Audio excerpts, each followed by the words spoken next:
Assalamualaikum warahmatullahi wabarakatuh. Innal hamdalillah nahmaduhu wa nasta'inuhu wa nastaghfiruh wa na'udzu billahi min syururi anfusina wa min sayyiati a'malina. May yahdihillahu fala mudhillalah wa may yudlilhu fala hadiyalah. Asyhadu an la ilaha illallah wahdahu la syarikalah wa asyhadu anna Muhammadan abduhu wa rasuluh la nabiyya wa la rasula ba'dah. Amma ba'du. Pada hari ini saya ingin menyampaikan materi dengan tema hidup baru dalam naungan Islam. Teman-teman mau tidak hidup dalam naungan Islam? Pastinya kita semua mau hidup dalam naungan Islam. Di dalam buku-buku sirah kita bisa membaca tentang peristiwa hijrahnya Rasulullah.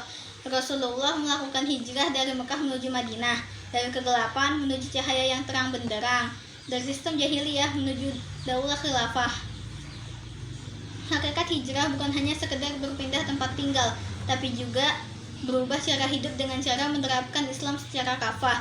Dalam Al-Quran surah Al-Baqarah ayat 208, Allah memerintahkan kita untuk berislam secara kafah. A'udzu billahi minasyaitonir rajim. Bismillahirrahmanirrahim. Ya ayyuhalladzina amanu dkhulu fis-silmi kaffah wala tattabi'u khutuwatis syaiton innahu lakum aduwwum mubin. Wahai orang-orang yang beriman, masuklah ke dalam Islam secara kafah atau menyeluruh, dan janganlah kamu mengikuti langkah-langkah setan. Sungguh ia musuh yang nyata bagimu. Quran surah Al-Baqarah ayat 208.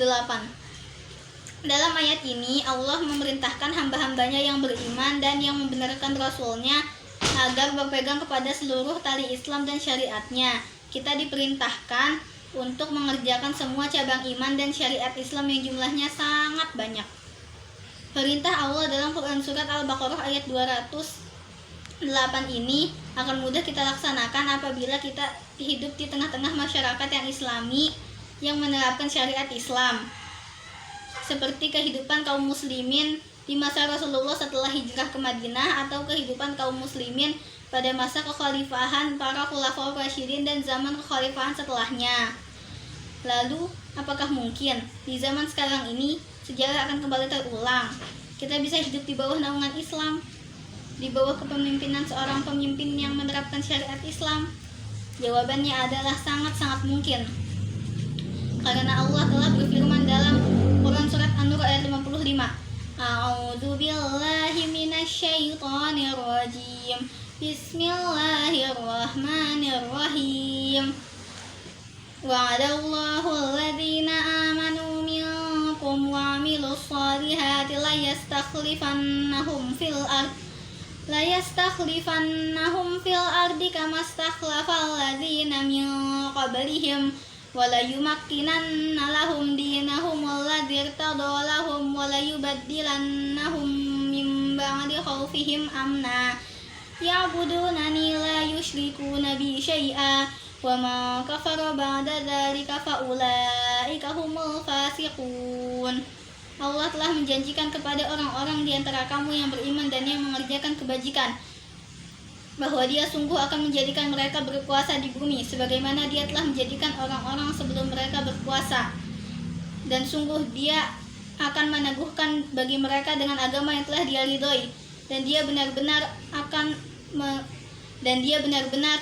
merubah keadaan mereka setelah berada dalam ketakutan menjadi aman sentosa. Mereka tetap menyembahku dengan tidak menyekutukanku dengan sesuatu pun. Tetapi barang siapa tetap kafir setelah janji itu, maka mereka itulah orang-orang yang fasik. Quran surat An-Nur ayat 55. Di dalam tafsir Ibnu Katsir dijelaskan bahwa Quran surat An-Nur ayat 55 ini adalah janji Allah kepada Rasulnya bahwa Allah akan menjadikan umat Nabi Muhammad sebagai khalifah, sebagai penguasa di bumi, yaitu sebagai pemimpin umat manusia dan penguasa mereka. Yang di tangan mereka negeri-negeri akan menjadi baik, dan Allah benar-benar akan merubah keadaan mereka setelah mereka dalam ketakutan menjadi aman sentosa dan menjadi penguasa atas manusia. Di masa kekhalifahan para khulafaur rasyidin, umat muslim hidup dengan aman dan sejahtera di bawah naungan Islam. Kenapa para sahabat bisa menjadi pemimpin yang hebat?